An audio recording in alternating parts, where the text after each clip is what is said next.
Good afternoon, good morning, good evening, wherever you are, wherever you may be. This is your boy with the Klown Hour, Scott Burks, the Klown Hour podcast. We're going to get into some NFL talk tonight, including the epic Ravens versus Browns Monday Night Football clash. It's the best game ever. We'll debate that, as well as talking about what the hell is going on with my Steelers. All of a sudden on a two-game slump. We're going to just talk about what's going on, even though I have a few thoughts on that, as well as some college football playoff talk, including the college football playoffs committees. Continuing the infatuation with Iowa State, why, despite them losing two games, they're still ranked number 6 in the nation. And, who the hell knows? As well as Florida, even though they lost to an unranked LSU squad, they only dropped one spot from 6 to 7. Makes no goddamn sense to me.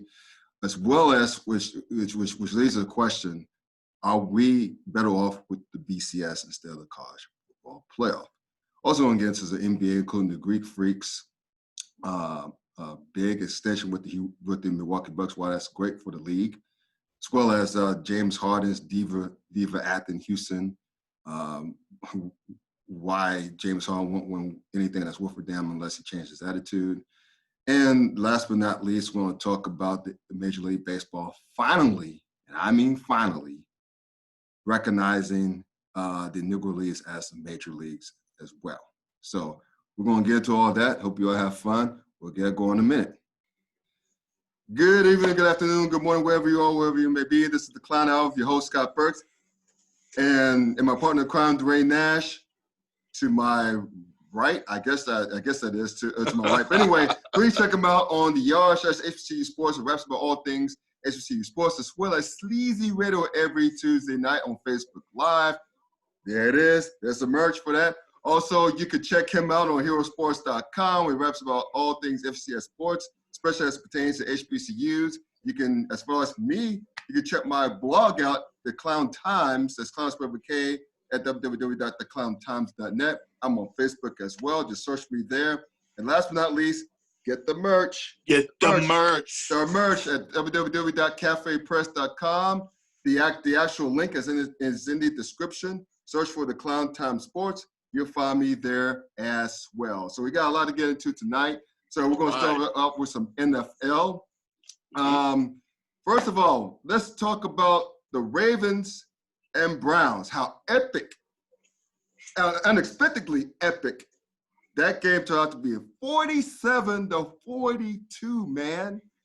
And it's a game where they provided everything. If someone were to write a movie about this game, no one would ever believe it if it didn't come true, right? I mean, first of all, the Ravens up by 14, simply in control of the game. When Lamar Jackson goes out with cramps, or some people on Twitter thought he was actually going to take a shit, but that's neither here nor there.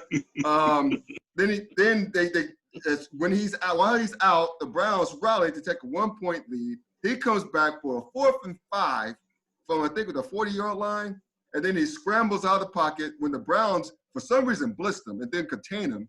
He gets out of the pocket. He got out of the pocket, I should say.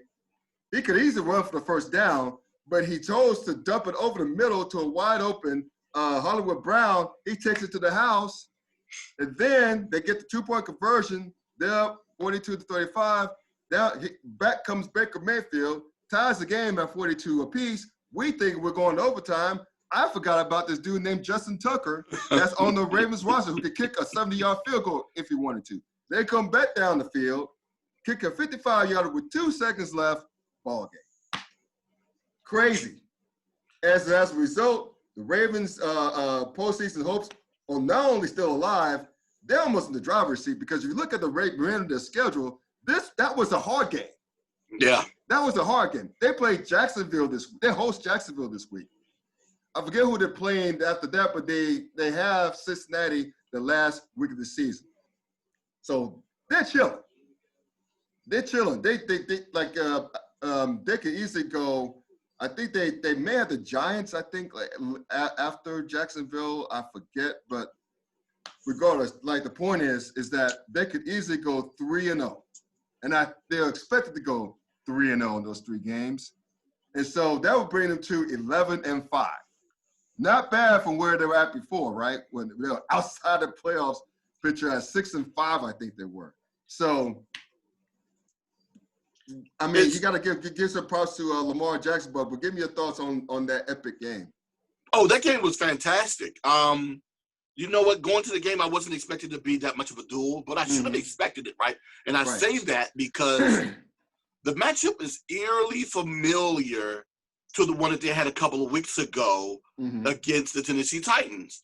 I was expecting it to be a game that was going to be carried out on the ground, which it was. But I wasn't expecting it to be that high of a scoring game.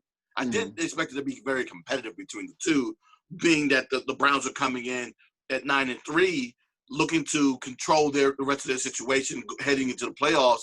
And had they beaten the Ravens, you know, a.k.a. their sons, you know, they would have gone ahead and just not only, like I said before, control their situation, but knock the Ravens out potentially of the playoff hunt in the same breath. Right. But, you know, Baltimore is very wily. You know, they weren't going to give up, not in that situation. Oh, God, no, not in this rivalry game either. Right. And then most definitely they needed this game in order to stay within the hunt. But like I said before, I wasn't expecting the game to be a combined score of 91. That was 89 points. Yeah, because it was 47-42. I wasn't expecting to be a combined 89 points. I wasn't expecting Lamar Jackson to leave and then return, regardless of whatever reasons it is, be it leg cramps or stomach cramps. Yeah. But I digress. But it was a wonderful game to watch. You know, I almost don't expect less coming from that division, with the exception of the situations when they're blowouts. But you know, and oddly enough, they normally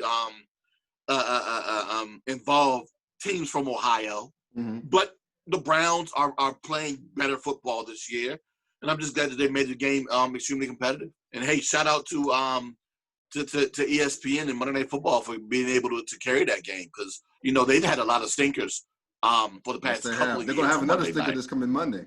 That's see. So yeah, you know, we got that nice reprieve with Baltimore and Cleveland. Unfortunately, we won't get it again this Monday, but you know, we hopefully we'll be more engrossed in the holidays to care about what's going on Monday. There you go. We'll be getting that. Yeah, it's one of the few games that I ever pulled for the Ravens, right? Outside from Dallas, when they played Dallas, because I just hate Dallas that much. You know, I needed, even though I've really hated Cleveland for most of my adult life and childhood as well, especially to my childhood, like doing the 80s, because they were just so damn good. The Ravens actually did my Steelers, we'll talk about them in a moment, a solid.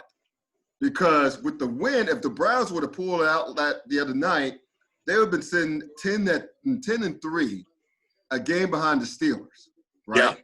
Which would have been made it much tougher, given that Pittsburgh has a litany of injuries right now on both sides of the ball.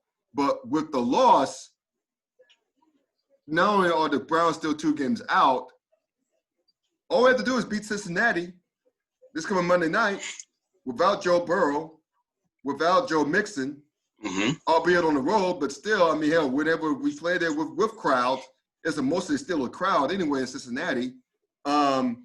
We win that game, we win the division. Yeah. So, I mean, it gets that much simpler for us.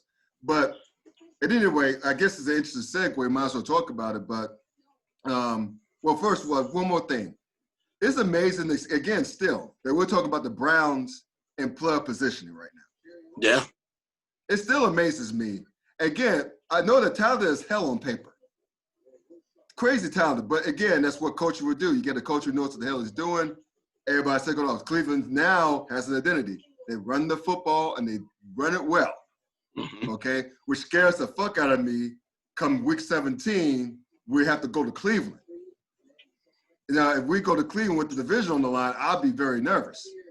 But all we have to do is just, again, beat Cincinnati this coming week, which we should do, right? And then, because if we don't beat Cincinnati, we do not deserve the division. We do not deserve to advance to the playoffs. right? We even though we already clinched the spot, glory, hallelujah. But if we beat Cincinnati, we got the division. I don't have to be worried too much about Cleveland. But let's get to Pittsburgh right quick, since I've mentioned them already. Yo, it's getting ugly in a hurry. Injuries on both sides of the line, like both sides of the ball. Offensive line took another hit of injuries. We still can't run the ball worth a damn. We still can't run block worth a damn.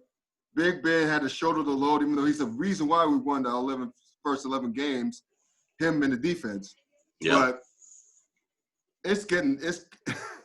I mean, I didn't expect Washington to do what they did 2 weeks ago, the way they did it. And I figured Buffalo would probably give us our first loss if it was going to come. Is going to be Buffalo or Cleveland. To be honest with you, I didn't think it was going to be like that. They beat the hell out of us. I don't care if the final score was within 11 points. That was an 11-point beatdown. Yeah, it was a beatdown. I mean, if Buffalo didn't play a bad first half, it would have been very ugly. Because remember, when they came out the gate in the second half, they were rolling. Yeah, they were rolling. And now, I know like Josh, name the quarterback. Josh Allen. Josh Allen, yeah. Josh Allen came out and said that Juju Smith-Schuster's dance on the logo gave him some inspiration. He heard it in the pregame speech in the tunnel. I just think they're a better team than the Steelers right now. I mean, sure, they may have put into it, but they didn't come out at game bursters until the second half. Mm-hmm. So, they were slow getting out the gate. But, man, far be it for me to bitch about being 11-2. Okay, let's get a little perspective here on this. There's a lot of teams that would love to be 11-2 right now. Colin Cowherd, fuck you for Klown the Steelers right now. I'll take my 11-2 and my injuries and not being as good as Buffalo or Kansas City or possibly Cleveland for that matter. And instead of the alternative, I'm sure Jacksonville Jaguars would like a word as well. But Cincinnati Bengals, I should say. But anyway, the point being, New York Jets. Oh, the New York Jets. I mean, hell, they will want a win at this point. But the point is that we're still in control of our destiny in the division. We're no longer running the top seed of the conference. I don't think anybody's beating Kansas City the rest of the way out, including New Orleans this Sunday. I don't see anybody beating them. Especially the way they've been winning the last few games against the Raiders the second time and the Dolphins, where they stunk it up against the Dolphins and still found a way to win. No one's beating the Chiefs. I'm sorry. But anyway, the point is that the focus should be on getting a higher seed because, again, if you're the top seed, you're the only one getting the bye. Yeah. So it's all about matchups, position at this point, winning your division, not having to go on the road. So, again, far be it for me to ask this as for an 11-2 team. Is the sky falling for Steelers fans? Should they be panicking? What could they like? Is the bleeding going to stop? What's going to happen? I'll get to Pittsburgh in just a moment. First and foremost, to your point about the Cleveland Browns and them finally matching expectations, I don't think anyone thought that they would do it this way. There was anticipation that they would be more of an aerial attack team with the likes of Jarvis Landry and Odell Beckham and behind the quarterbacking of one Baker Mayfield. But no, it's been that running attack, and it was actually genius as much as it was berated by your boy, who's the former head coach, by Kitchens and that GM. Freddie and my ass is in the Kitchens, Yeah, and the GM of the Cleveland Browns to pick up Kareem Hunt after the charges that he was facing in terms of the domestic dispute. Yes. Well, it's not even a domestic dispute. It's more so an actual violent act. It's actually battery. Yeah. In the situation that he was in when he was cut from Kansas City, and a lot of people didn't believe that he deserved to be in the NFL, but thankfully, he's changed his act. He's cleaned himself up. He has kept his nose clean ever since, and now he's part of this backfield of himself and one Nick Chubb, and they've been they've been very dynamic. It'll be one of the few times in which you've had two backs in the season with over 1,000 yards in the same season, which is phenomenal. Especially in this age of the pass-happy NFL. Especially in this age of the pass-happy NFL. It's some rare fair shit right there. Well, not just the pass-happy NFL, the team that was supposed to have been pass-happy. With the talent that they have. Also, don't forget about Njoku, the tight end that they have as well. So they had a lot of talent, a lot of talent at the skill positions where they could have stretched the field by passing the ball. Right. But they decided to run the ball, and they've done so overly effectively. So that's enough about them and their expectations as it pertains to your Steelers. Is it time to press the panic button? I'm going to go ahead and say yes. They should be able to handle their first-round opponent. But the question is, who will it be? Yeah. We really don't know. So it's still kind of a toss-up. The thing that I'm a little afraid of, or I'm not afraid, but I'm concerned about, if I would be a Steelers fan and if I was Mike Tomlin, is something that he's talked about. Well, two things that he's talked about. One, the running game and how putrid it's been. And we don't necessarily know the Steelers to have a bad running game, and yet here we are, right? We thought that, sad. It's very sad, right? It's sad, man. We knew that it would be a little bump in the road last year when they lost Le'Veon and they brought in James Conner. But Conner proved to be effective last year in a very bad year without Ben Roethlisberger, that they still ended the season 8-8, right? Correct. So you were anticipating with him and Snell that it would be a little bit better, right? Wrong. And I'm still trying to figure out what the problem is. Is it them? You're saying that they're having issues with run blocking. Why aren't they putting out Anthony McFarland Jr.?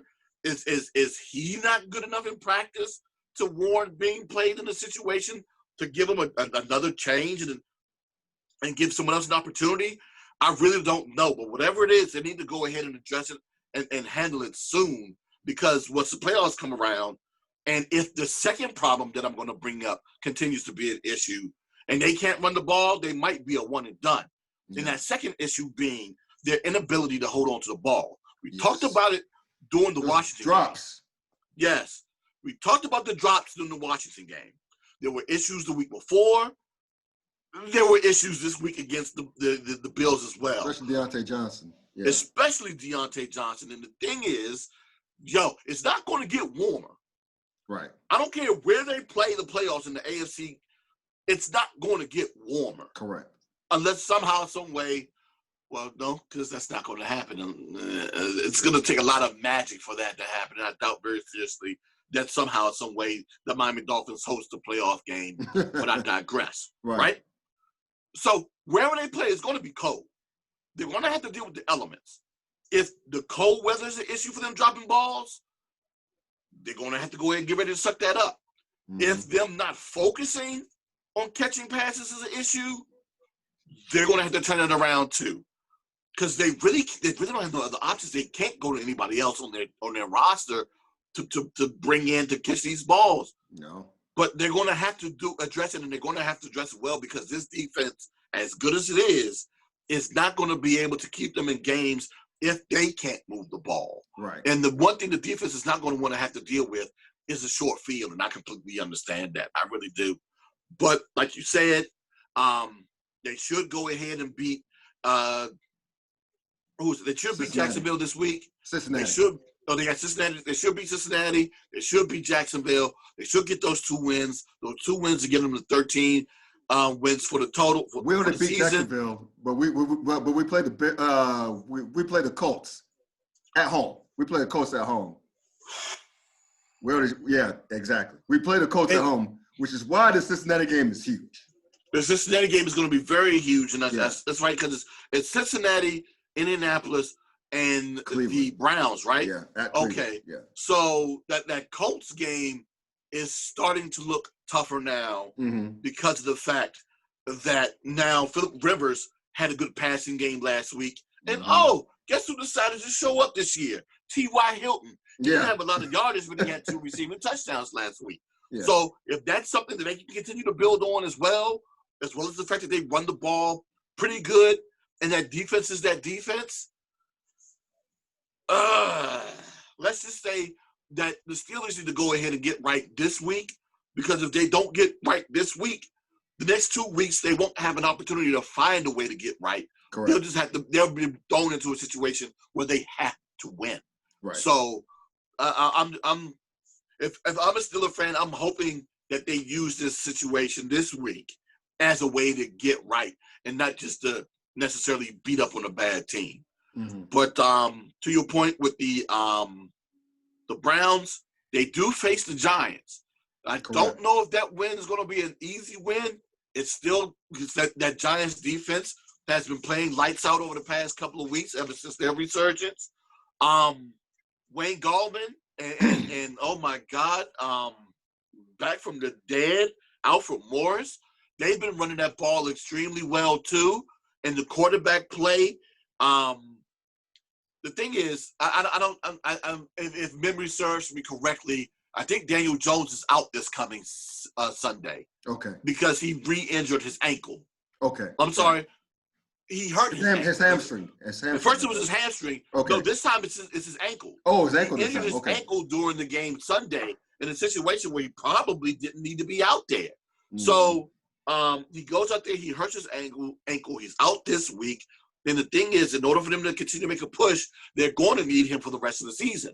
Right. Because I don't know if I would go ahead and trust the former Washington football team backfield of Colt McCoy and Alfred Morris to lead them to the playoffs. Mm. But hey, stranger things can happen. But once again, it still is Colt McCoy, and I really don't trust that dude yet. So they have a game this week that's going to be interesting for the Giants. I can't remember who it's going to be. It's a must-win for them, and it's going to be very – no, it's the Browns. It's the Browns this week. Sunday night. Yeah. Sunday night, yeah. Sunday night. Yeah, that's right, because they went ahead and they moved the Cowboys out of that game. So, yeah, the game against the Browns is going to be very interesting. If they don't beat the Browns, they're going to need a lot of help. So, yeah. And speaking of help, let's go to your Washington football team. Yeah. It was ugly. You guys did it. Your defense, man. Woo! Lord have mercy. Two scores, right? 2 defensive scores. Chase Young's 47-yard fumble return. Yes. Curran Hunt, 76-yard pick six. and that's what Alex Smith, was he benched? Because he didn't finish the game. No, he was not benched. Well, he wasn't benched due to play. He was benched due to injury. He was dealing with cramps in that injured leg. Okay. And they couldn't loosen up the cramps, so they went ahead and put Dwayne Haskins in. Okay. And the question continues to be whether or not he's going to be 100% to play this weekend against the Seattle Seahawks. Ooh. And the way that everyone's talking and the way that everything is lining up is starting to sound very familiar. I've heard this tune before, and I wonder where I heard it. Oh, yeah, 2012. It's a game in which the Washington football team needed to win. Yep. They're going in to play the Seattle Seahawks. And, what? Yeah, our starting quarterback has a leg issue. I wonder why that sounds so familiar. Wonder who that could be. I wonder who that. Yeah, Brittle Bob, right? Yeah. So, with all of that sounding familiar, this is a game in which no one actually expects Washington to win, right? Mm-hmm. Right. So, if that's the case, you can still sit Alex in this game Sunday, win out, and still win the division. The thing is, there's still belief in which he's at least healthy enough to potentially play on Sunday. He sat today during practice, but he was there. Mm-hmm. I don't know what the situation is. The same thing with Antonio Gibson, who was also out last week for another week due to turf toe, but he showed up during practice today too. Mm-hmm. My thing is, if they're not around 85 to 90%, I wouldn't play them. I would let them sit to get another week so they can be ready for the last 2 games and potentially a playoff game. Mm-hmm. But my thing is this. Hopefully, if it is Dwayne, because Dwayne's been getting the starters reps during practice, hopefully that'll be enough for him to get comfortable, because he looked completely uncomfortable playing Sunday in the second half. He did. And it was because of his play that they almost gave up that game. Thankfully, the defense came out and they did what they did. And speaking of the defense, let me go ahead and get prepped, as I always do whenever I talk about the defense. Uh-oh. Oh, yeah, because this defense got me hyped, boy, I swear. Man. So Rey Mysterio Jr. has returned. Man, oh, man. Correction. Washington, Rey Mysterio Jr.'s returned.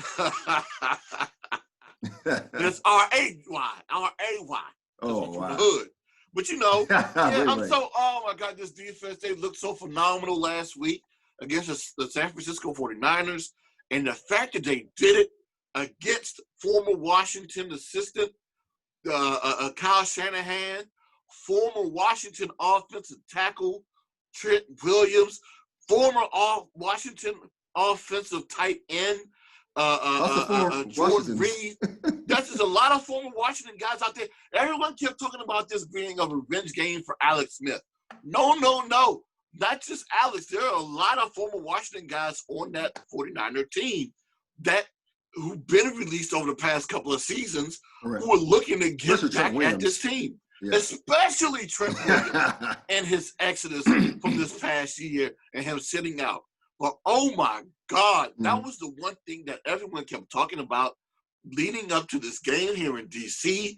was how was Chase Young going to look against Trent Williams, an all-pro tight end who knows how to deal with experience. Well, I shouldn't say just experience, but with talented D-ends. And, oh, my God, not only Chase Young, but that entire D-line for the Washington football team was constantly in the backfield during that game.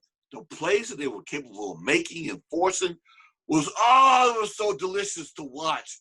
Oh, my God, it was something that I've been wishing for a very long time, to see this defense get back to this level. And I'm glad that it's here. I'm glad that these boys are young.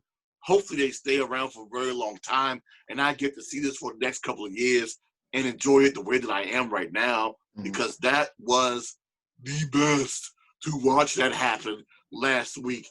But I'll say this. They're going to continue to need that type of play from this team in order for them to be successful in the postseason, a postseason that no one expected them to get into. I'm not going to sit here and continue to lament about this team, but I'll say this. Defense has been playing out of their mind.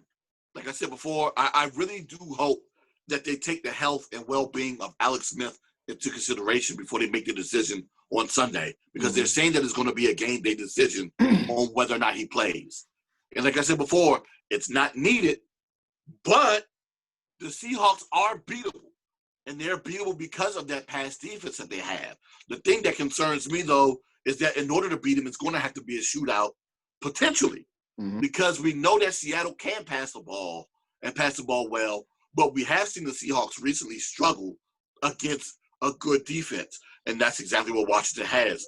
So if they can go ahead, and put pressure on Seattle and hold them to about 20, I'm not going to say that Washington will beat them. I'm just saying that holding them under 20 gives them an opportunity. Anything over 21, and I think it's trouble for them. But yeah, if they can keep them under 20, there's going to be a competitive game. Well, here's the deal, bro. Seattle, as we see it against teams like the Giants and the Rams, they don't do well against pressure. Yeah. Like Russell Wilson, look, it's all about matchups. So I don't know the NFL is about matchups. So look at Washington's defensive line. The front seven, for that matter, especially their defensive line. You're going to tell me another team that can't run the ball in Seattle that they won't have problems? They're going to have major problems. But again, this is the same team that lost to the Giants at home. Yeah. The same team that got handled up front by both the Cardinals and the Rams. Yeah. I mean, it happens. And Seattle doesn't have the best offensive line in the world either. So this is going to be a tougher game for Seattle, I think. It's just that if Washington, to your point, if they'll keep it, I think they'll keep it low scoring. It's a matter of if it's going to be Haskins starting this Sunday, they can't make any mistakes. They can't make many mistakes. You know what I'm saying? Because they're essentially without Alex Smith, even though, let's be real, before he exited the game, he's only 8 of 19 for 57 yards in the pick. Oh, yeah. So it's not like he was balling, but still the point being is that they can't go into making mistakes from the quarterback position. No. So no, and to your point, yeah, that's the way Alex has looked ever since being a starter. He's had slow first halves, and he's been able to rebound in the second half. So when people who are necessarily, you could be critical, but if you're being a detractor of Alex based upon his first half play, I also say look at his second half play and say that they rebound very well. So he was just looking to follow suit to something he's been doing ever since he's been a starter this year. So I was concerned, but not necessarily. I shouldn't say concerned. I was knowledgeable of what he was doing, but I wasn't concerned because he had done that before.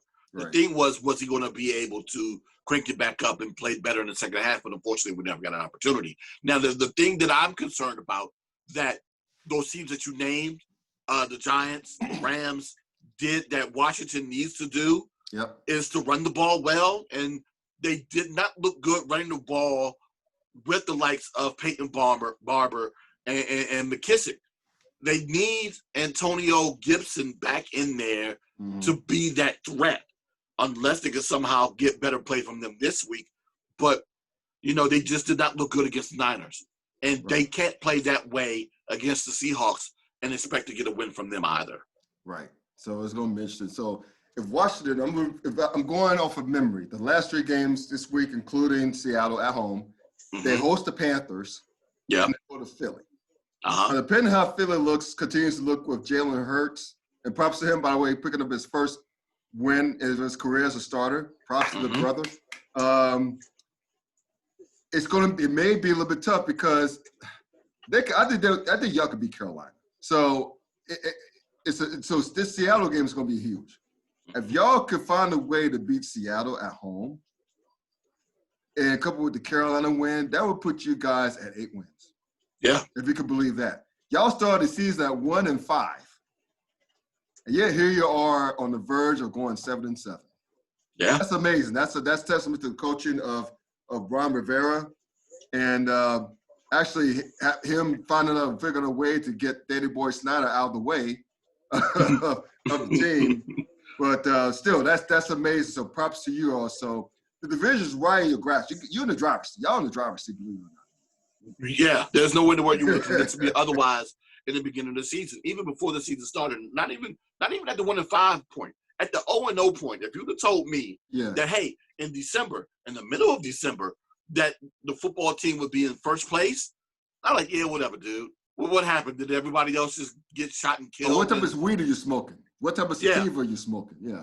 And can you give me some, because we can't legally smoke it out in the public here in the district. But I digress. Even though I'm not a consumer of the product, but it is what it is, right? So, I just find it very interesting that that's what happens when you get good leadership here. This type of stuff happens because it's happened 2 other times in the past 20 years. It happened once before where the team started 0-5 in Marty Schottenheimer's first year, if memory serves me. They turned it around. And then it happened, when Joe Gibbs was here, in his second stint.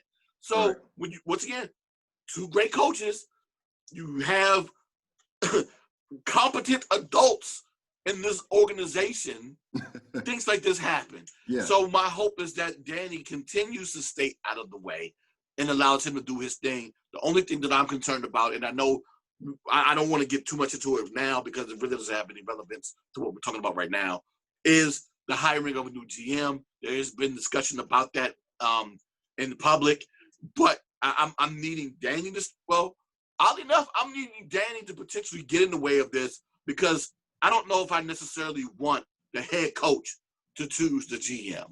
Right. There's situations like that where it concerns me. And there's a guy currently in-house. That's a brother, right? Who's the vice No, president? it's what's His name? Smith? Jason somebody. No, he's the team president. Okay. God, he's the GM who used to be out in San Diego. Smith, the older guy. This AJ is his Smith? son. Oh, his AJ son. Smith. Okay. His son, yes. Yeah, AJ Smith's an asshole. I didn't think he was. Yeah. But I mean, he was able to build good teams out there in San Diego. Yep, he's an asshole. Yeah. So his son gets here. He's basically the guy who's been responsible for drafting a lot of this mid-round talent that they've been capable of getting. Okay. In Antonio Gibson, because of course, Chase Young is a given, right? Right. 2nd round pick, almost a slam dunk. Yeah. I mean, unless someone would have come into to the war room and said, I've been to the future, and Justin Herbert is a monster. You might want to take Herbert. They probably would have taken Herbert, right? Yeah. But going into that draft, it was between Burrow and Chase Young at 1 and 2. Correct. And they went ahead and took the slam dunk at 2. So that was a given. But it's the mid-round picks that he's made that have come through and they played well. Your boy Curl, the safety that had the pick 6, 7th round draft pick. Wow. He basically came in to replace the injured Landon Collins, and he's been playing better than Landon this year. Wow. So it's it's being able to draft those mid-round and lower round picks to come in and be effective for the team, which he's done. I'm just hoping that he doesn't get replaced. And look at me, I got very wordy in a situation where I promised not to. My apologies. It's your beloved team. You're hype. No one thought y'all be in this position. Y'all didn't think, your fan base didn't think you'd be in this position. No. You guys got an honest fan base. I lived in the DC area for 3 years. If anything, you guys are very honest and self-aware about your team. So to a certain degree, we had some. Well, for the most part, for the guys I know, for fact, the cats I know. Oh yeah, well I mean, for the ones who are smart, we're smart, but for the ones who are crazy, we got some crazies too. But I will say this: the one thing that I was hoping for was that this team would develop, and that's the one thing that I'm getting, and the thing that I am most proudest of is that this team is developing. Playoff hopes be damned. I just wanted this team to develop. Now, hopefully, they can go ahead and get the quarterback situation right, and we can move on in the future. Speaking of moving on, let's go from the NFL to the college game. College football playoff. Golly. I mean, look, okay, let's start from the top. I don't have a problem, just like the weeks before, and the week before, and the week before that. Yeah. I have no problem with the top 4, okay? I don't have a problem with, obviously, Alabama. That's a given. Notre Dame, Clemson, 2 and 3. That's a given. Even though Ohio State only played 5 games, I think they're the 4th best team in America. I'm not mad at the Big Ten for finally waiving that stupid-ass rule that you had to play 6 games. How the hell did they come up with that rule? It's like the Big Ten just keep getting themselves in the way, getting their own way, right? With wanting to be a trendsetter, trailblazer of not playing the fall, to thinking, holy shit, we're not getting our name out there. The Sun Belt's getting more love than we are, and all these conferences are playing right now. Let's get ourselves back out there with 8 weeks left in the season with no wiggle room. But still, Ohio State's Ohio State. Yeah. They proved how great they are by being down 26 players and waxing Michigan State on the road. I know it's Michigan State, but again, if you're down 26 players due to COVID, including stars in the offensive line, you still waxing the opponent the way they wax Michigan State, you're pretty damn good. Okay? Yeah. So I don't have a problem with Ohio State getting love at number 4. I don't have Ohio State possibly making the college football playoff with only 6 wins if they beat Northwestern. I don't have a problem with that. Because let's be real. They're not doing this for Indiana for a reason. No.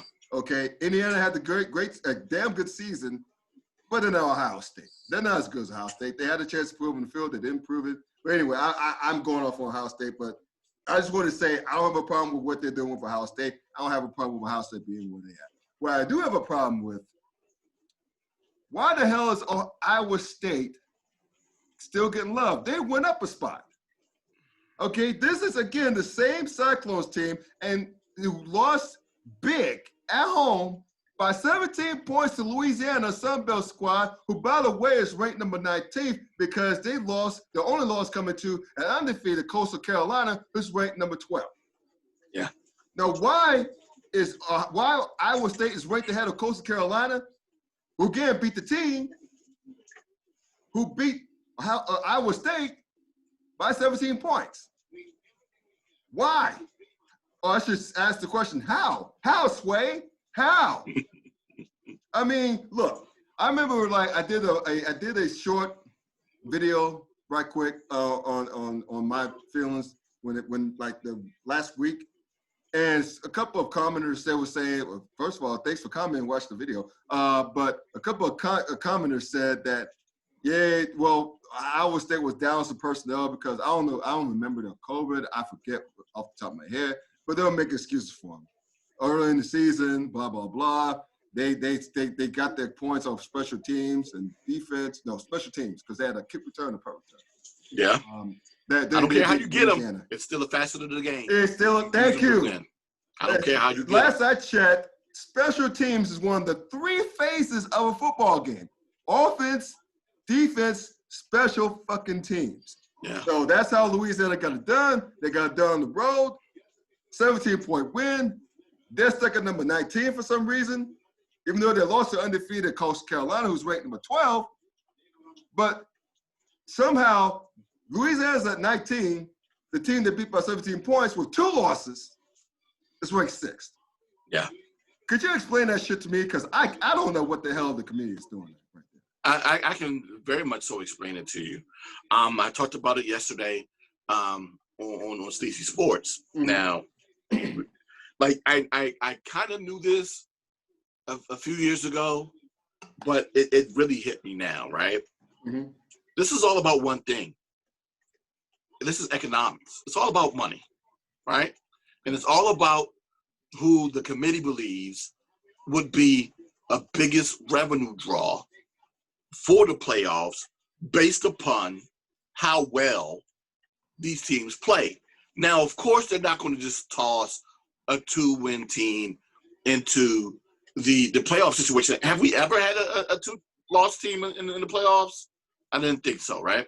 And I'm not asking that to be facetious. I really didn't know. I wanted to go ahead and make sure I got. Yeah. I get it. So it has to be a situation where the teams have to be good enough to compete, right? It also has to be a situation where they believe, in my eyes, based upon what I've seen, that these teams are going to be a big enough draw in terms of television eyes and potentially attendance. And in this situation, it's going to really have to be about TV eyes because, of course, live attendance numbers are going to be very limited, if any, at all, right? Mm-hmm. Right. So, with that said, all they're doing is building themselves up to prepare themselves for their best interest, which is to make money, right? Because if it was really about amateurism and getting the best team into the situation, this would have been the best year to do an experimental expansion on the playoffs. Yes, that's what a lot of people were clamoring for it to be before the year started. And yes, for that reason. And to go ahead and test it out to see if it works. But they didn't, which leads me to believe they don't necessarily care about that. They don't care about, having, because you know why? Once again, it still goes back to economics. The last thing they want is the way it seems to me, is to have a situation where we have a Coastal Carolina versus Cincinnati in the championship game. That's the last game of the season, right? Yeah. That's the thing about it, because you can have, even though it's starting to become further and far between in FCS football, you still get the upsets though, right? Where last year the opening round was nothing but upsets. So, and that's the fun of watching FCS, is that we get that type of situation, even though the top 2 teams in the nation on that level still played in the title game, which was still a great title game between the 2 of them. But that's another show for another time. Mm-hmm. But if they want to go ahead and try it out to see if it really works, this would have been a year. And then this would have been a fun year to do it because we would have had the likes of a Coastal Carolina. We would have had the likes of potentially a BYU, potentially a Cincinnati. Had they not had that last loss, maybe Marshall. So teams like that could have potentially, if they would have expanded the field further enough, they could have went ahead and put them in that tournament. But no, this is what we get. And they put the likes of Florida at 5, Iowa State at 6 as a precautionary situation. Because if anything, they don't want a group of 5 team in that top 4. And they made it abundantly clear. They made it abundantly clear. Abundantly clear. I mean, because think about it. And this is another thing, speaking of Florida, Texas A&M's at 5, but speaking of Florida only dropped one. Florida lost to LSU at home. I'm sorry, Frank, just Florida, what are they, 7 or 8? Yeah, they're 7. They're 7. So they're 7. So, yeah, and then like you said, Texas A&M is 5. So, I'm sorry to cut you off, but, yeah, that's exactly what that's just another SEC team at 5. Excuse me. And then you have a Big 12 team at 6. Yep. So it's nothing but Power 5. Dude. Yeah. Really? And that's the thing, man, because that's just frustrating if you're a group of 5. I mean, you have Florida that lost at home to LSU, a terrible LSU team, right? Yeah. And I don't care if it's because the kid got brain dead and threw a shoe. That has nothing to do with it. It's scoreboard. You lost to a team with only 3 wins. Yeah. At home. Yeah. Yet your ass goes from 6 to 7. Yeah. Are you fucking kidding me? College football playoff committee. Are you kidding me? And why the hell is Georgia still up in the top 10? Why is Georgia in the top 10? They're number fucking 8. They're number 8. Why is Georgia in the top 10? I told you, dude. What are they doing? I told you. That's exactly what it's all about. It's about protecting the playoffs and protecting the fans and making sure that they have teams from the Power 5 conference to participate in these playoffs. They really don't want a group of 5 team in there. They really don't. And it's highly unfortunate.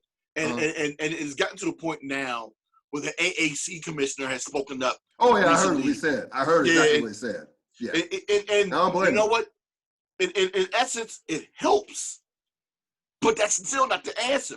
Yeah. I don't even know if that would because I know some nerd, and I'm not saying nerd disparagingly because I'm too a nerd too, right? Yeah. So some nerd is going to write an article where they're going to go ahead and use the BCS numbers, and somehow, if not this year, years past, to show you that you know what? We're still going to have Power 5 teams in the playoffs anyway. So doing the BCS numbers is still not going to work, and it's going to be like, we just need to go ahead and just do the playoff. Just expand the playoffs, really.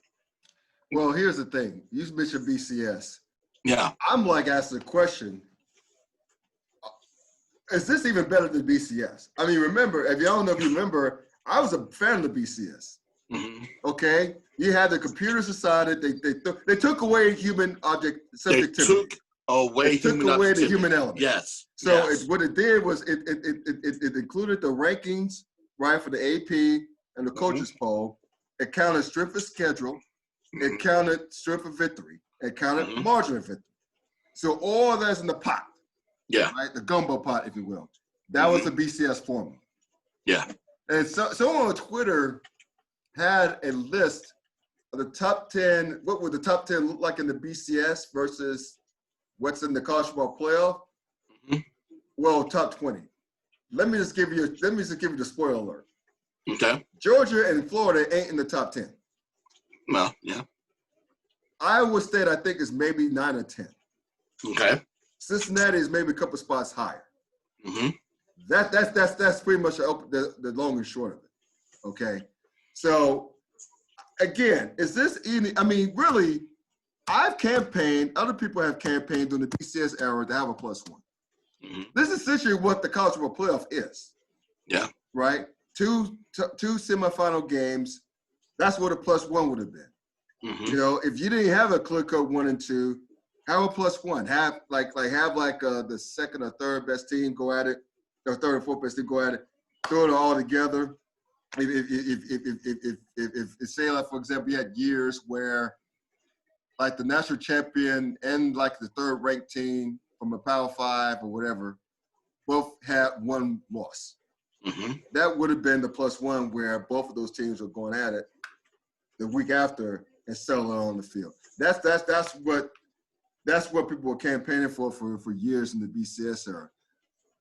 I mean, this is all the college football playoff is if you can't think about the money involved, think about and everything else, like with the bowls and how they set, because they set up the bowls too. They set up the bowl matchups. So this is essentially the BCS on steroids. Yeah. The steroids being money. Lots and lots and lots of money. So I'm like, I mean, and plus if you look at it too, man, I mean, what if you think 3 or 4 seasons ahead, are we really going to see a different top 4 or different top 3? Probably not. Because you're going to have, unless one of these programs fall off a cliff in their recruiting. Alabama is going to have Alabama coming out the SEC. You're going to have Clemson coming out of the ACC. You're going to have Ohio State coming out of the Big Ten. You're probably going to have USC, if they get their shit together, coming out of the Pac-10, Pac-12, I should say, and maybe Oklahoma most years coming out of the only exciting parts are the Pac-12 and the Big 12 potentially, because the Pac-12 you never know, is SC underachieves annually except for this year, as well as Oklahoma wins the Big 12 most years. So outside of that, it's like wash, rinse, repeat. Yeah. I mean, they're going to run the risk of people losing interest outside the fan base of those select schools. Of course. So I think eventually they're going to have to expand the goddamn thing, because once they see the ratings have been dropping the last few years anyway. Maybe because they put it on New Year's Eve, I don't know, but I think people are just getting bored with it. And so when the ESPN sees that, I think they're going to have to expand it out. Again, I told you my plan to expand it out before. Yeah. Have all 10 conference champs and 2 wild cards. The 2 wild cards being determined by the ranking and the college football playoff system. That would be the non-conference champs. The 2 highest ranked non-conference champs will be the wild cards, and go with it. Have the teams play each other by seeded by rankings, of course, but in records. But have them play at the home site of the higher seed, and then go to the semifinals at different bowls. That will fix it right there. Because that would end the debate of, okay, well, you're keeping the group of 5 out, or you're going to have the arguments of, well, you got the same teams going out of the top 4 every year. Who's going to care after a while? That alleviates all that, because we get to see how the little guys will fare against the Power 5 on the field. And plus, I think it'll be exciting. I think it'll get more ratings, because dig this. If we take things the way they are right now, right? Who you tell me you wouldn't be interested in, like, Georgia potentially going to Coastal Carolina to play? Or I should say Georgia playing Cincinnati on the road? Or like Florida, since they love Florida, Florida being the other wild card team playing at Coastal Carolina? You wouldn't think that wouldn't draw eyeballs on TV? The only way that would draw eyeballs on TV is we have to have at least one upset, like a year prior, right? Right. Because like that first year. But it's playing on the road. They'll be playing on the road. I'm sorry to cut you off, but they're playing on the road at the little guy, because they're the conference champ. But yeah, that's why I would think. But go ahead. Sorry about that. It would have to be a situation where there was an upset from one of the group of 5 teams over a Power 5 conference opponent in order for them to draw eyes. Because that first year, it won't happen as much, right? I would say it would bring in some, Mm-hmm. But it would take an upset that very first year for people to be like, oh, yeah, that's right. One of the group of 5 teams beat a Power 5. Let me see if it happens again this year. And then other fans will come in. But fans like you and I, yeah, we'll watch, right? Yeah. But when you get your non-traditional fan that's just happened to be out somewhere, probably at an outing, whenever we're able to start getting in groups again. Thank you, COVID. But whenever that starts happening again, and we're at a party and the game is on, maybe we'll watch, maybe we won't watch. But for a situation, traditionally, if someone who doesn't normally watch the regular season, if they hear, oh my God, these teams are good, then they'll go ahead and watch. But if somebody hears a situation like, oh man, they're gonna blow them out anyway, they probably won't watch. And it's funny that you asked about the whole teams being in the playoffs. We kind of talked about it yesterday. Lou made a point. He was like, I could go to Mars, be there for 3 years, come back, and ask, let me guess who's in the playoffs this year. Ohio State, Alabama, Notre Dame, and Clemson, right? And he will technically be right with 2, because if you look at the numbers since 2014, let me go through the rundown of all of the teams that have made in the CFP, right? Clemson, Alabama, Ohio State, Oklahoma, LSU, Oregon, Georgia, Florida State, Michigan State, Notre Dame, with Washington. Who's the oddball in that situation? Washington, I guess. Yes, I'm going Washington, because they're not technically a brand or a blue blood in college football. Correct. Right? And technically neither is Oregon, but Oregon got 4 letters behind them. And do you know what those 4 letters are? Nike. Ding, ding, ding, ding, ding. So you have that. Yeah. And then you have Washington that just happened to be extremely dominant in a Power 5 conference, and you get them in there. And then Notre Dame is Notre Dame, and they finally played like Notre Dame is supposed to play last year until they got knocked. Was it last year or the year before? When they got knocked out of the playoffs and got beat down that year, and they went back to being Notre Dame again. It was the year before. They got smacked. The year before. That's what it was. Yeah. So the year before, they get in there, and then they go back to Notre Dame and they get knocked out, right? But those other schools, as well as Notre Dame, all blue bloods. All blue bloods. And it seems as though the CFP has been established just to protect them and make sure that these blue bloods continue to get in, and to make sure that those Power 5 conferences continue. Because that's where that's something else that always comes down to as well. Is because those teams that make it into the playoffs, like we talked about last week, they get a cut of that playoff pie, and those conferences continue to thrive, which is continuously pumping in talent to those conferences, and which is why they are in the situation that they're in now. So, yes, this is all the system that's set up for them to succeed. And unless they really care about seeing the little guy at least get an opportunity, which I believe that they don't, dude, they would expand to the playoffs to make it so that it happens. But I don't see that happening anytime soon. Well, you know, it's funny, put it that way, it's funny that the college football playoff, how it's all set up is like, yeah, little guy, I know you're going to bitch because I know you got some great teams out there, but your conference is bad, and frankly, some of our teams scared to play y'all. So that part too, yeah. So I'll tell you what, we'll do y'all solid.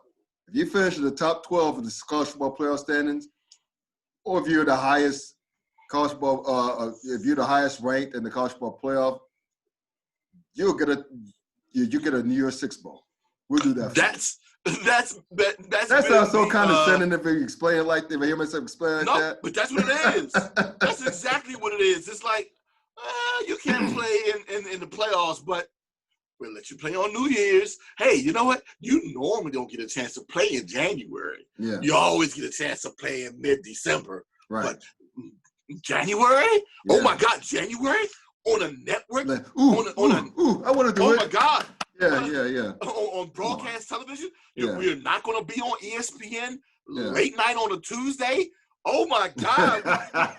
We'll give you that as a consolation prize. Let that be your gift. And hey, thanks for coming. Hopefully you get a chance to do it again next year. And hopefully you'll be a part of the argument again next year. So we'll have something for people to continuously have them talking about us when we really know it's not about you guys. It's about the Power 5 conferences. And they're going to continue to get in because we don't care about you. We don't. See, the thing is exactly to your point. They're not going to come on and we don't give a fuck about you. They're not going to come on and say that. No. Even though they're saying what they're saying with the rules. You can have this New Year's Six Bowl, but with all this, the criteria that with the committee made up of human beings who are very subjective, very biased. They're not going to look at them. They know that they're not going to look at them. Everybody else knows that they're not going to look at the group of five, no matter how good they may be. Here's how they can get around it. If I'm Luke Fickell at UC, at Cincinnati, if I'm the dude at Coastal Carolina, or even at Louisiana, even though Louisiana did it this year, and when they scheduled to play at Iowa State and they smacked them, they actually did it.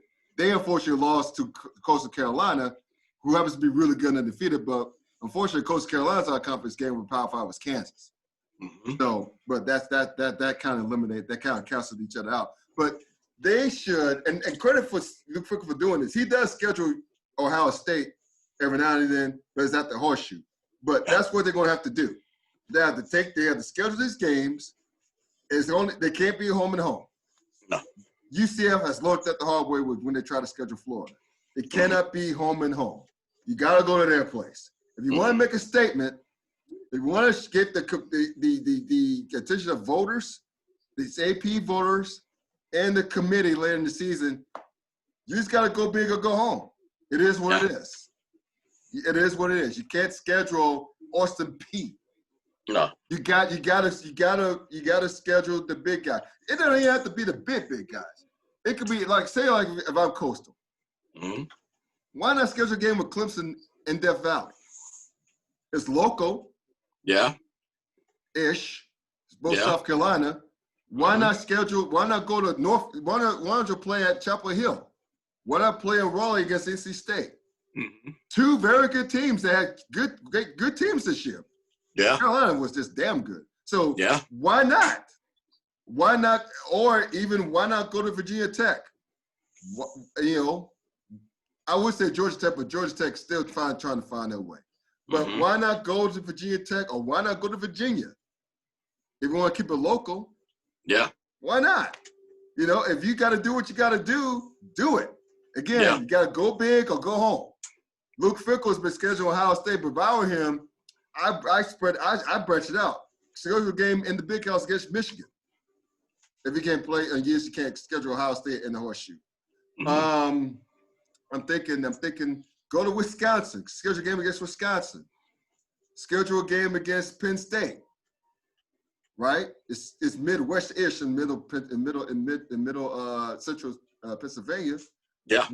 I'm trying to think why not schedule a game at Michigan State? Michigan State's not all that great, but hell, do what you got to do. But you know what? They're good enough that if you beat them, the committee will take notice. Yes, and Indiana too. Indiana's pretty local-ish in Bloomington. Yeah. Why not go to Indiana? Why not go to Bloomington and play it? So they gotta go big, and they gotta pound the pavement. You can't play doormats in these Power 5 leagues. You gotta play at least the middle, if not the upper echelon. You don't have to play the big dogs. No. Just play teams that are competitive year in and year on these Power 5 conference to make a point. Again, don't expect any home and homes in return. You gotta go to their place. Yes. You gotta go do what you gotta do. But the thing is, though, these teams that you're saying that they should play against also have to be accepting and playing against them. Because that's one of the other things, too. You gotta have the pavement. That's the other thing, too, is that, you do have programs who will be out here saying, I don't think it's in our best interest to play against these guys, because the last thing we want to do is lose to them, and then they really don't want to lose to them at the crib. Right. You got to get someone who's going to be bold enough to do it. And when they do it, you got to take advantage of the situation. Because who was that Troy went to? Was that last year that they went to their crib and beat them down at their spot. That was I'm trying to remember. That was 2 years ago. They beat down LSU. It was LSU. There you go. That's what it was. So yeah, you got to go ahead and take advantage of situations like that when they present themselves. So yeah, you can't come up short in those things, but like I said, it has to be someone who's willing to take you up on that spot. Has to be. Troy did it. I mean, hell, Appalachian State. I think a lot of Power Fives are scared. They want another Appalachian State to come into Michigan. No, they don't. They don't. They really don't. A lot of them off. Yes, it did. It really did. But I just found it funny to this point. I think it seems like we're starting to come to an end to this. But just real quick, I just found it very interesting how on the mothership they defended Iowa State. Right. And really shot down the Pac-12. Their defense of Iowa State was how well that they played after Halloween. And I'm like, yo, if you look at their schedule and who they played against a lot of trash. Yeah. They played against a lot of trash after Halloween, so it will be to their best interest to play well in them situations. So yeah, they had like the best. I forget what the comp is, but they were like tops in the nation or pretty close to it, based upon how they beat down opponents during that time frame. Yeah, okay, so and then to them putting down a Pac-12, they were like, well, Pac-12, you got to do better, and you got to play against teams that got better records or whatever. Dude, well, one, they only played 5 games this year. Right. 2, even if they probably had another team that was comparable of being ranked in the top 15, y'all didn't rank them there. Stop playing and stop acting like, because what is USC ranked right now? They're ranked 13th or 15th. So look, they're barely in the top 15 and they're undefeated. Yep. Barely. And you say what you want about the teams that they beat. Yeah, they beat the teams within their conference, but they only beat the teams who were in front of them. Yeah, just 13. Like who? Yeah, see, they're 13. They barely in the top 15. But they did the same thing that what Ohio State did, which is beat the teams who were in front of them. They barely beat Indiana, but Indiana had a great year this year. I will say that. Yes, but the other teams that they beat, had an average of 2 wins this year, right now. Yep. So you're telling me, okay, that's worthy of them being 4th? Okay, I guess. But let's look at it this way still, though. We'll close out on this, man. You can't, and I don't appreciate the quote. I'm sure you know this, but you can't tell me, other people out there, you can't tell me Ohio State's not the best team in the Big Ten. You can't tell me that they're not. I'm not going to say that they're not. No, especially not this year. Tell me that they're especially not this year, because of the fact that Michigan's trash. Yeah. Penn State is trash. Who else would you potentially say? Wisconsin is not good this year. Yeah, but didn't Wisconsin get beat by Indiana? Yes, they did. Yeah, they did. So even Wisconsin, who was competitive, even Wisconsin, who was competitive, got beat by Indiana. Ohio State beat Indiana, so okay. Now the thing is, they have to beat Northwestern. Yeah. And if they don't beat Northwestern, once again, like I said before, you have another Power 5 conference team or several Power 5 conference teams waiting on the outside to come in to replace Ohio State. So either way, the committee wins. There you go. It is what it is. Speaking of which, let's transition to the NBA. How about the Greek Freak getting his extension? I didn't think he was going to stay.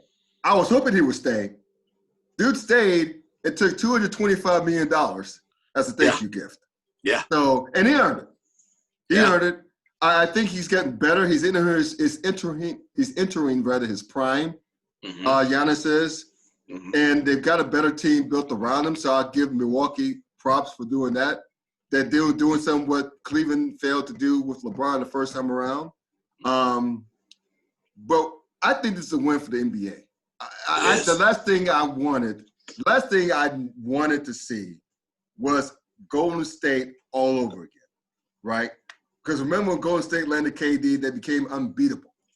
Yeah. They pretty much became Golden State, to some degree, the Cavaliers and the 28 dwarfs, right? I mean, aside the year that Houston challenged Golden State with when they had Chris Paul, fortunately Chris Paul's injury made it easy because remember Houston was up 3-2 in that series. Yeah. Chris Paul got hurt. So aside from that, and aside from the previous, well, I should say the previous year, but KD was in OKC when they had them down 3-1. But that's not here nor there. But the point is, I want to see an excitement. I didn't know I want to see two teams, the year where just two teams have a chance to win it all. That being Golden State and Cleveland at the time. And plus, I say Golden State too because Golden State was one of the teams that were rumored to be running for Giannis because they had the salary cap space. Believe it or not. So it would have been KD and Golden State all over again. But I'm glad it happened. So now what you got now, you're more wide open league, right? You still got in the West, you still got the Lakers, the Clippers. They still going to be coming at the battle of LA. Not this past year in the bubble, notwithstanding with the Denver Nuggets, which I think is going to be in the mix. I also think Dallas is going to be in the mix. I think Phoenix will be better with Chris Paul. So you still have some balance, right? Yeah. And then the East is going to be a lot tougher. Now with KD being healthy with Kyrie and Brooklyn. And last I checked, Boston's not going anywhere. Toronto's not going anywhere. Philly, to me, is better with Doc Rivers coaching. Again, coaching makes a difference. I think they'll be better with Doc. Who else I'm missing? I'm missing something. Brooklyn? I say Brooklyn earlier. Yep. Miami? It's not going anywhere. No. So let's see. We got Milwaukee, Brooklyn, Boston, Toronto, Miami. That's 5. Yeah. And did I say Philly? No, Philly gives us 6. Philly gives you 6, yeah. So, and, so the East is tougher. Yeah. And there's no guarantee that for starters, Milwaukee there's no guarantee they'll be winning 60-plus games. Brooklyn being better on paper. But I say all that to say this, at least you still have compelling competitive balance because those top 6 teams I mentioned in the East, they're pretty damn good. But we don't know who's going to come out at those 6 teams. We really do not know. I know Brooklyn's favored with KD, but you got teams with Miami, with Milwaukee now, with the Greek Freak. It makes them far competitive balance. And plus, it's also good for the people in Milwaukee and people in small market cities who draft talent, who develop their talent, who do a good job building around their talent, and not having to worry about him leaving for a bigger market. Yeah. So it's great all around for the NBA. Great for the Greek Freak. Props to him for doing that, wanting to stick it out with his team and working on the winning championship there. So I think this is great. And I'm really looking forward to the NBA season for the next 4 to 5 years because of that.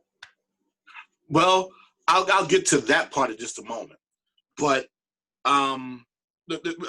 we talked about it on the show, of course, during the playoffs, was whether or not Giannis was going to find out or feel as though that what they're doing in Milwaukee is good enough for him to stay. And as of right now, it seems that way. And I am completely in agreement with you with everything you said.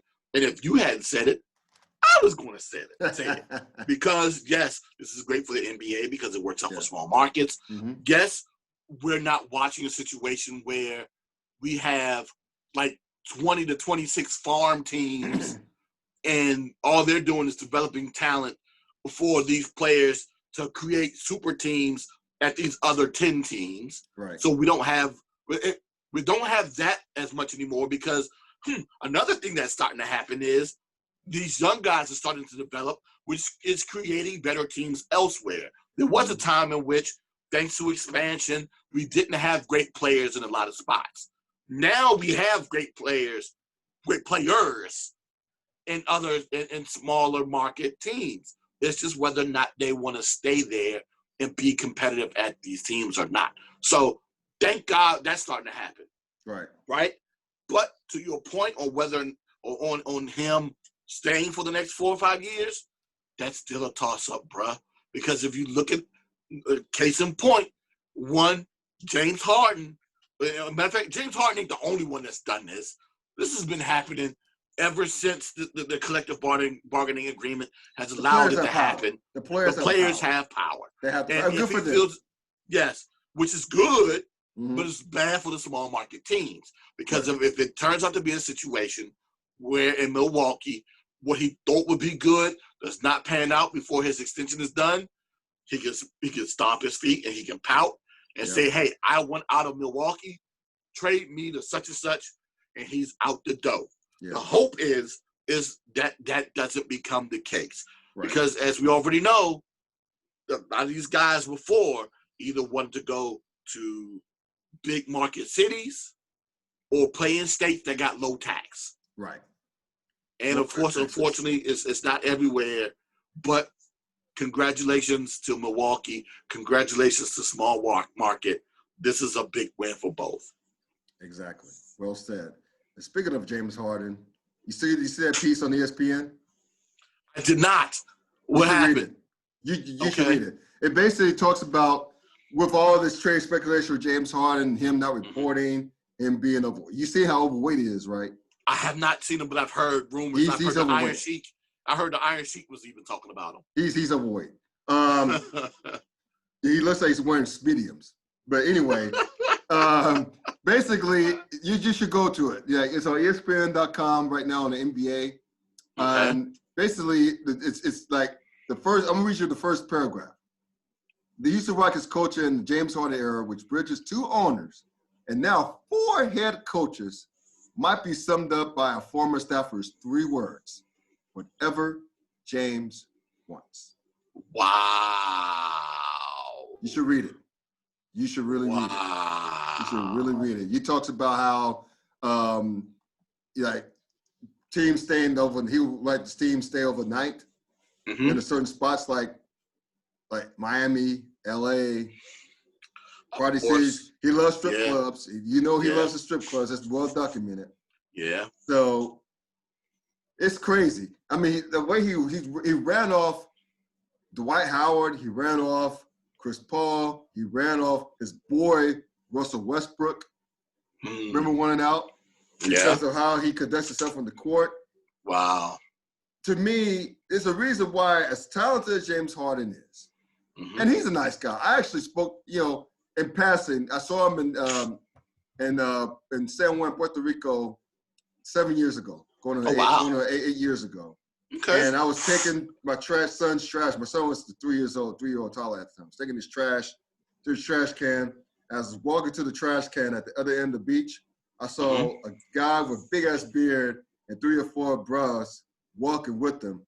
He's looking at me to speak. So I'm looking, I walk, try to be hard. I looked up, look at him.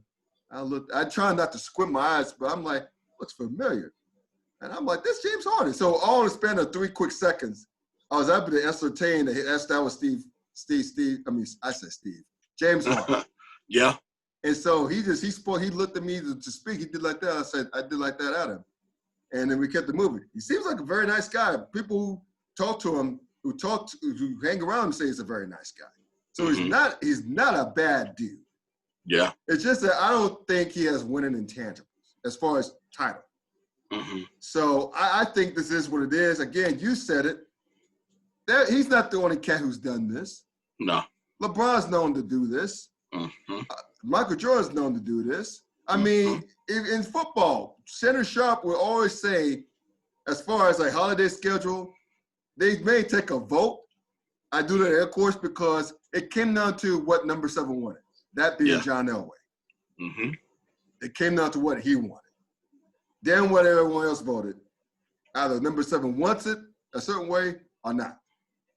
And I heard that he was a good teammate too, but still the point is he's a star player, a superstar player. It happens in all sports. It just does. Yeah. But still, I think that it just underscores why James Harden is in the predicament he is right now. I think you should try to do as much for them as they could in terms of getting players to play alongside him. It just hasn't worked because he's a ball-dominant dude. And if he's not involved, he doesn't decoy. He doesn't hustle. He just stands there on Dolphins like, yeah. Which is going to be very interesting with another ball-dominant dude in John Wall. Wall. Now, like I said, I didn't watch the game, but from my understanding, if out of the assists that they had between the two of them, those assists, chances are, weren't to one another. No. So that's going to be very interesting to see if that's going to continue to be a trend on this team. Yeah. But, like we said, they're both ball dominant and they're ball dominant in different ways, where John looks to be a little bit more of a facilitator and James needs the ball in order to create. So yeah, it's going to be interesting to see how this pans out. But I don't necessarily. I'm not against James wanting to win, right? No, of course not. Everybody wants to win, and everybody wants to play with the best players. Right. My thing is, though, you just can't be a cancer for a team, push people away, and then you yourself be like, yo, I want to leave. Now, we've had discussions before about the owner, and if you want to leave because of the owner, so be it. Mm-hmm. But Steven Jackson said something very interesting. Yeah. I don't know if you saw his comments. I saw it, but I didn't really read it and listen to it as much as I should. But go ahead. Please. He basically was very anti James Harden based upon his moves, mm-hmm. his desires of wanting to leave Houston, and Stephen Jackson was basically saying that he didn't even give the black coach a chance, and that's the problem with the NBA and black head coaches is that a lot of times they end up coming into the league, especially in their first opportunity, coaching a bunch of guys that don't have a lot of talent. And they never get they end up failing, and they never get a second opportunity. Right. And he really doesn't want to see this happen to this young brother who's getting the opportunity in Houston. And they would have a better chance of winning, of course, with James Harden. But Harden doesn't even want to give him an opportunity. Yeah, I think that's Bickerstaff's boy, right? Yeah. It's Bickerstaff's son. Yeah. So, that's pretty. I mean, they from what I heard, Boogie Cousins looks pretty good. He lost weight, and he's actually playing well. I just hope the injury gods aren't cruel to Cousins and John Wall. Yeah. And John Wall came on and said he's comfortable just being the point guard and just facilitate. He's not stepping, just trying not to step on James Harden's toes. Really trying hard not to. Well, I mean, he had some time to learn that while he was in DC. Even though he still wanted to be the leader, and I understand because he was the number 1 overall draft pick here. Right. The thing was, it's going to be very interesting to see, one, how Boogie and Jay Wall played with one another. Mm-hmm. I wish that would have been the case here a few years ago when they were both healthy. Right. And two, to see them play together, to see the both of them play together with only one set of good legs, with both of them tearing their ACL. So it's going to be interesting to see if they're capable of holding up and whether or not they're going to have to face a lot of minute restrictions throughout the year or not. Yeah, indeed. So we'll keep an eye on that situation. We'll get you out here on this, man. Mm-hmm. Major League Baseball finally, after 100 years, exactly, recognizing the Negro Leagues as a major league enterprise. So slow, very slow golf clap, doing the right thing 100 years after the fact. Yeah, I applaud them for that. My thing is, though, because of the records in which that they have in the Negro Leagues, whether or not fans are going to start to accept those records within Major League Baseball, within MLB records, right? Because we know that there are a lot of records in Negro Leagues that destroy MLB records. Josh Gibson was said to hit over 440 one season. See? 440. Boys. I mean, and people don't realize like cats like Josh Gibson and Buck Leonard are in the Hall of Fame. Yeah. Who never made it to the major leagues because of racism. Mm-hmm. I give this very slow, light golf clap because I'm like, y'all did them so wrong. I mean, these black players were playing baseball. That's why the Negro Leagues exist in the first place, because Major League Baseball didn't allow them. Mm-hmm. They didn't allow black and Latin players. So, of course, they had the Jackie Robinson, the Roy Campanella's, the Satchel Paige. Willie Mays and Henry Aaron got their starts in the Negro Leagues. You know, of course, we mentioned they also mentioned Gibson, Leonard, Norman Turkey Stearns, Andrew Foster, Rube Foster, who actually was a former pitcher who actually created the Negro Leagues as we knew it. I mean, can you imagine Gibson going up against the likes of Babe Ruth, Joe DiMaggio, Warren Spahn, Stan the Man Musial, many others? I mean, like Ty Cobb's racist ass. I mean, you know, Buck Leonard, all those guys. It's just messed up in so many levels that also, one more thing, like in 1969, when the Baseball Encyclopedia was created by the Major League Baseball Special Baseball Records Committee that had all the records. Yeah. They didn't even discuss the candidacy of the Negro Leagues at that time, because you had a panel of 5 white dudes, right, who didn't didn't even recognize the achievements of the Negro Leagues for 50 plus years. So basically, when the encyclopedia was created in 1969, up to now, it's like 51 years. Yeah. And so include that in that 100-year span from where the Negro Leagues just started being really organized in 1920, and the prime years of 1920 and 1948, when you had these black stars who later got poached by major league teams, right? Robinson, Campanella, Page, when he was out of his prime, Willie Mays and a few others, Hank Aaron, you know, it's like you think about what could have been. Yeah. Right? And how great the Negro Leagues actually were during those prime years. Mm-hmm. And so it's just, you just can't help but wonder what if. And you know this record's going to change. They're going to change. The record's going to change. Because to your point, there are some records in the Negro Leagues that are comprised of 7 leagues, by the way, that will make you go, what the fuck? Yeah. Yeah. It will make you go, wow. So again, slow, sarcastic golf clap for MLB, waiting 100 years to do the right thing. Hell, it's better late than never, I suppose. Yeah. But still, it's just for them to take this long to recognize the Negro Leagues as a major league. Especially after MLB has celebrated the Negro Leagues. Yes. They've used many times their uniforms and logos, you know, to celebrate, you know, and they honored some of the players. And now you're doing this? I mean, I'm glad you're doing it. Yes, better late than never, but my God. You know, how long will it take for the fans to go ahead and start accepting these records and everything else into their lexicon, so that whenever we have these conversations about greatness, that these guys are also included and not forgotten. Right. Because it's going to be a minute. Yeah. It's going to be a minute.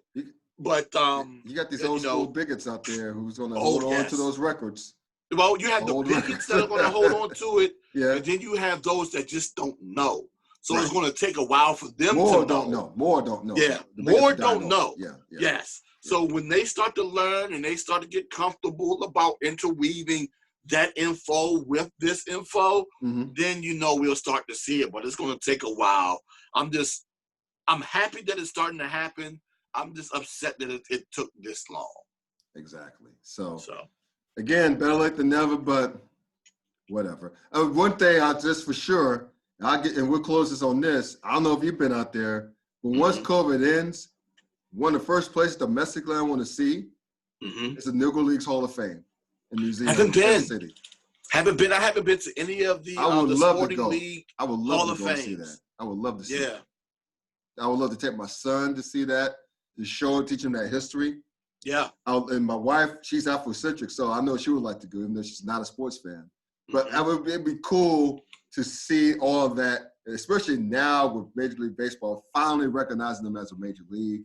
Yeah. And yeah, I think that would be cool. I think that. Oh, speaking of, I don't know if you've been since. Mm-hmm. It's only been a year though, but I've never been to the Pro Football Hall of Fame. I have. So the first year I've been back here. Yeah. Yeah, so I want to do that.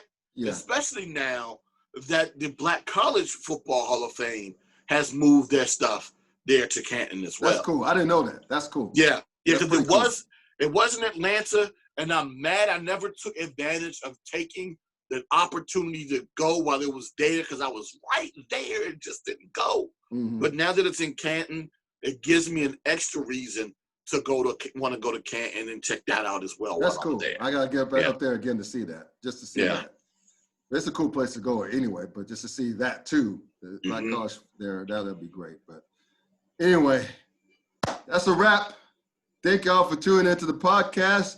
Again, check out Dwayne Nash on the yard/HBCU Sports. See the sweatshirt. We're about all things HBCU Sports. That's the merch. Yes, but before we go, real quick. Sir. Yes, two big things in Black college sports. One, unfortunately, speaking of which, unfortunately, the CIAA has decided to postpone, actually to cancel all sports for the remainder of the 2020-2021 year. So that means no men's or women's basketball, no volleyball, and they've already canceled football earlier in the summer. So that's a wash.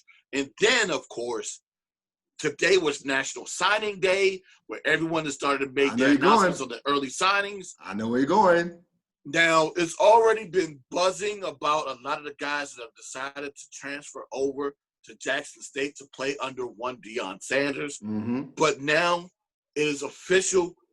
Both of his sons will now be playing. He already had the high school senior who committed, the quarterback that is committed to Jackson State. And now his son, who was at South Carolina, has now decided to transfer and play it at Jackson. And they actually have the number one rated recruiting class in the SWAC, 121 overall. It's going to be very interesting to see what they do. You know, but for me, I'm not necessarily a big recruitment guy. Mm-hmm. I'm more of a prove it on the field guy. Yes. So I know they won't be able to do it this spring. Yeah. Yes, recruitment don't mean nothing. Yeah. What do you want to do on the field? Right. Yes, sometimes it translates, sometimes it doesn't. Mm-hmm. But it's going to be very interesting to see what happens with this program come 2021 with the expansion and everything. I can't wait for 2021 college football. I swear, oh God. And you can get more of that on his site. I'm glad you mentioned that. So, guys, check him out there. Also, check him out on Sleazy Radio every Tuesday now, Facebook Live, and more FCS as it pertains to HBCUs. Check out his work on herosports.com. You'll get those tidbits and many, many, many more. And also for me, get the merch, please, at CavalryPress.com. Search for the Clown Time Sports there. The address will be in the description. As well as subscribe. Please subscribe to our YouTube channel here. Subscribe to the show on iTunes as well. I'm there. Subscribe. Thank you very much. And one more thing. During this pandemic, I know we're getting the vaccines out there. They're doling them out like a game of spades. But if you don't have to go out, stay your ass at home. Stay home. And if you do have to go out, wear a damn mask. Until next time, a quick 06, a quick peace out.